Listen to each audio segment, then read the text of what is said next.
Welcome everyone to the part 1 of aldehyde ketone and carboxylic acid.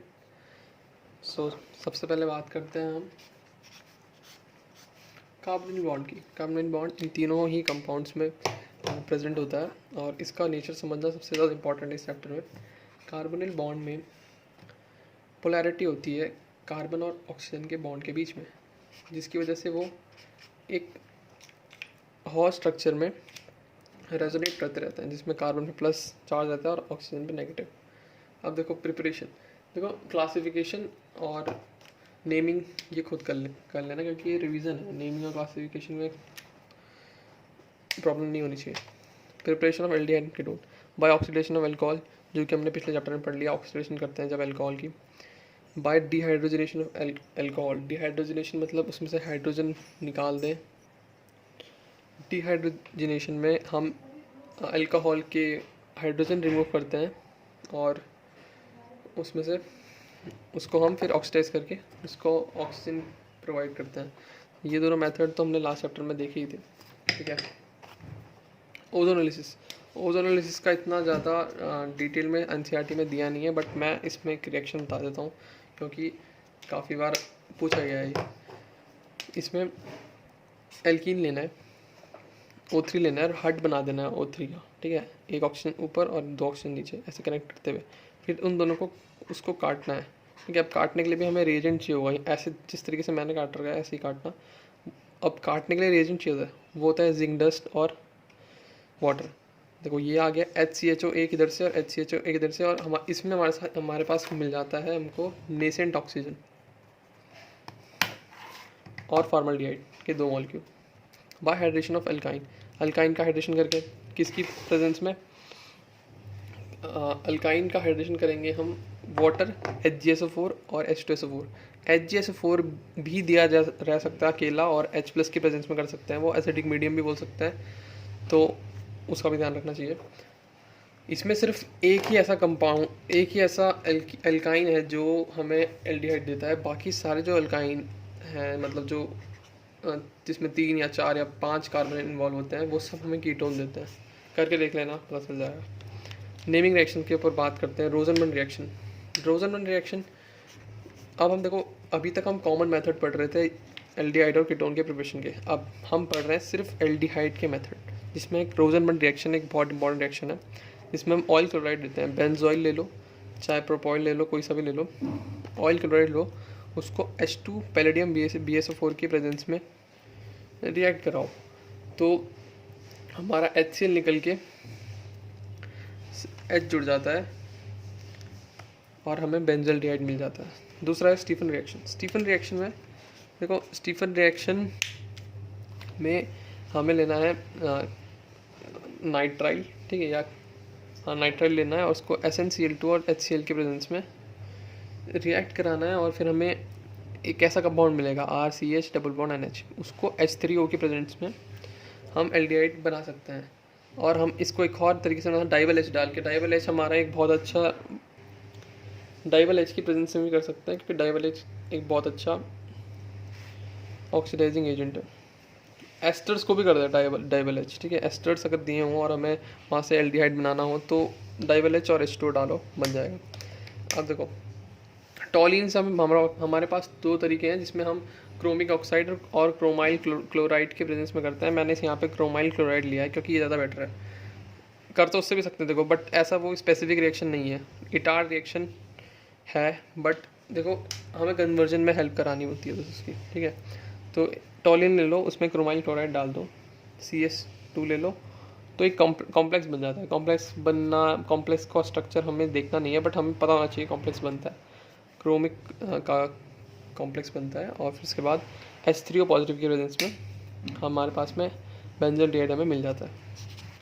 अब आगे बढ़ते हैं, पार्ट 1 है, इसमें सिर्फ हम बात करेंगे एल्डिहाइड और कीटोन की, और कैनिज़ारो और एल्डोल की भी हम नेक्स्ट वीडियो में बात करेंगे। देखो साइड चेन सब्स्टिट्यूशन से भी कर लेंगे। टॉलिन लो, उसमें लाइट की प्रेजेंस में Cl2 डालो, ठीक है। तो देखो साइड चेन में सब्स्टिट्यूट हो जाएगा Cl2, फिर उसको हाइड्रोजन दो 373 डिग्री केल्विन पे और बेंजल्डिहाइड मिल जाएगा। गैटरमैन कोच रिएक्शन बहुत इंपॉर्टेंट है, कन्वर्जेंस में बहुत हेल्प करती है। बेंजीन को सिर्फ कार्बन मोनोऑक्साइड और HCl और एनहाइड्राइड AlCl3 या CuCl में रिएक्ट करवाना है और हमें हमारा बेंजल्डिहाइड मिल जाएगा। अब देखो RCN नाइट्राइल, नाइट्राइल के कितने सारे मेथड हैं। अब यहाँ पे अगर हमें नाइट्राइल में ना दिया हो डाइवेलेच वगैरह, हम ग्रिग्नार्ड रीजन की हेल्प से भी कर सकते हैं। ग्रिग्नार्ड रीजन को ईथर के प्रेजेंस में यहाँ पे रिएक्ट करवाना है, ठीक है।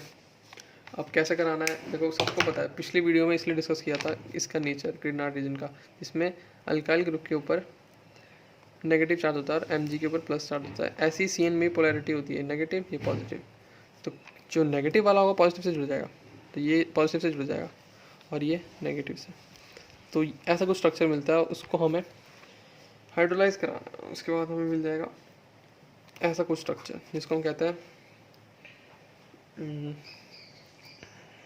ये है प्रोपियोनोन, जिसे हम कह सकते हैं, और इसका एक और नेम है, NCERT में देख लेना, बेंजीन। अब तीसरा मेथड देख रहे हैं बेंजीन में। अभी हम सिर्फ एल्डिहाइड और कीटोन पढ़ रहे हैं, सिर्फ बेंजीन ले लो और उसमें डाल दो ऑयल क्लोराइड, एरोमेटिक भी हो सकता है और अल्काइल ग्रुप भी हो सकता है, एनहाइड्राइड AlCl3 के प्रेजेंस में। ये फ्रिडल क्राफ्ट के अंडर आ जाता है हमारा, जिसमें साइड चेन में Cl के साइड चेन जुड़ जाती है एक। अब देखो, अब साइनोहाइड्रीन कहीं सुना होगा, उसमें बोर्ड के एग्जाम्स में भी सुना होगा। साइनोहाइड्रीन कैसे बनता है, ये देखो पोलैरिटी, यहाँ पे बाउंड पोलैरिटी, तो नेगेटिव पॉजिटिव से जुड़ जाएगा, पॉजिटिव नेगेटिव से, फिर H+ के प्रेजेंस में यहाँ पे ट्रांसफर हो जाता है OH का, ठीक है। अब हेमी एसिटल भी सुना होगा। अब इसकी हम रिएक्शंस की बात कर रहे हैं, रिएक्शंस ऑफ एल्डिहाइड। ये कीटोन भी हो सकता है, यहाँ पे कुछ भी हो सकता है। अल्कोहल की गैस, अल्कोहल को हम पास कराते हैं HCl गैस के साथ, तो हमें हेमी एसिटल मिलता है, और फर्दर कंटिन्यू करने पे हमें एसिटल मिलता है, जिसमें हेमी एसिटल में सिर्फ कार्बन पे एक ही OR ग्रुप जुड़ा होता है, जबकि एसिटल में 2 OR ग्रुप जुड़े होते हैं, बस इतना ही फ़र्क है। इसके बाद हम बात करते हैं कीटल की। कीटल क्या है, कीटल भी बहुत बार सुनने को मिलता है। एसिटल, हेमी एसिटल, कीटल, साइनोहाइड्रीन, ऐसे टर्म्स आते हैं। तो इसमें हमने एक कीटोन लिया है और इसको इथाइलिन ग्लाइकॉल, इसको बोलते हैं इथाइलिन ग्लाइकॉल।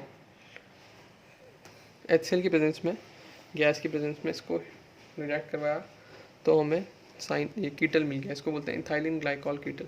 जिस भी कंपाउंड से बनाएंगे उसका उसी का कीटल होगा, मतलब अगर किसी और से बनाएंगे तो उसका कीटल, या ए कंपाउंड है तो ए कीटल, ठीक है। अब रिडक्शन भी करते हैं हम कभी कभी इसका CO बॉन्ड का, इसमें हमारे पे कीटोन भी हो सकता है और हमारे पास में एल्डिहाइड भी हो सकता है। तो Zn और Hg जिंक अमलगम की प्रेजेंस में कराएंगे HCl के साथ, तो हमें मिल जाएगा एल्कीन, तो इसको हम कहते हैं क्लेमेंसन। जब हम जिंक और HCl की प्रेजेंस में कराते हैं, मिलता तो एक ही प्रोडक्ट है, बस दोनों में रिएजेंट्स डिफरेंट यूज़ होते हैं। दूसरे में हम यूज़ करते हैं हाइड्राजीन का यूज़ करते हैं, फिर KOH और इथाइलिन ग्लाइकॉल, और हीट की प्रेजेंस में उसको हमें, इसमें 2 स्टेप इन्वॉल्व है, इसमें सिर्फ 1 स्टेप में हो जाता है। ये है वुल्फ किश्नर और वो वाला है क्लेमेंसन।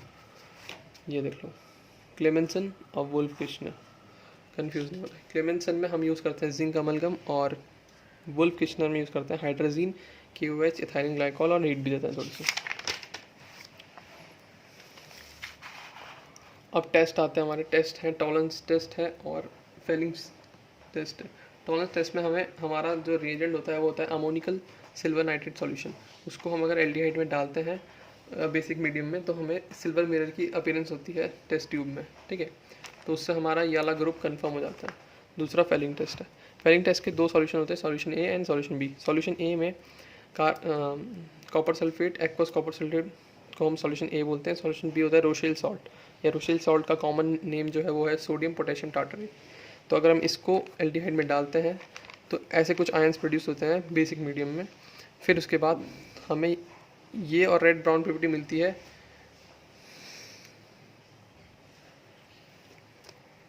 कॉपर की वजह से, ठीक है, रेड ब्राउन पीपीटी हमें ऑब्टेन होती है।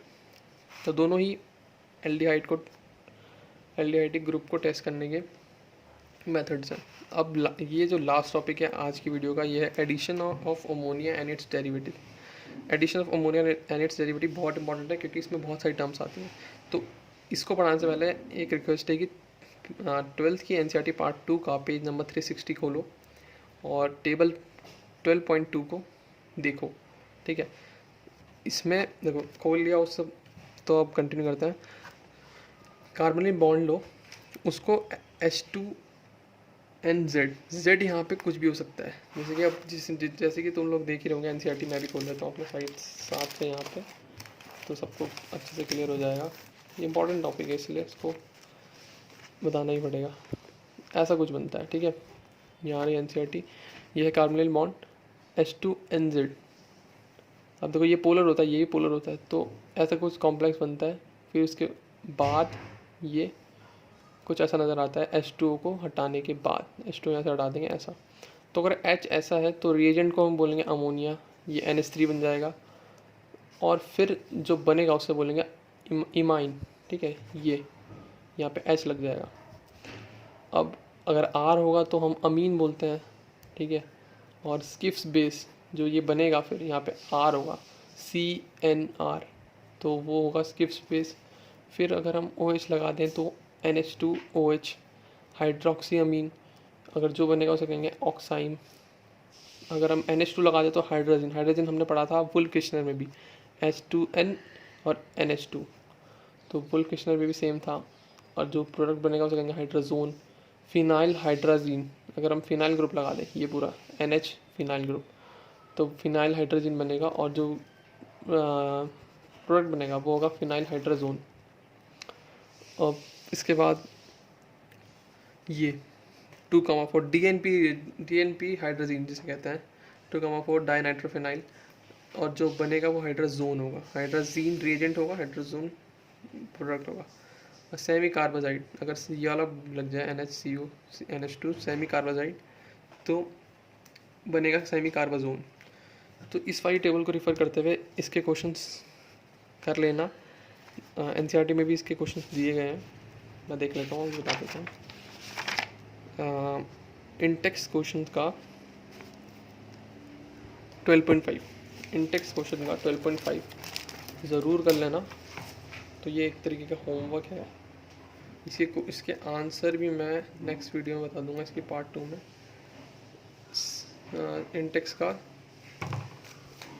इंटेक्स तुम्हारा होमवर्क है, बता दिया है मैंने। Thank you everyone.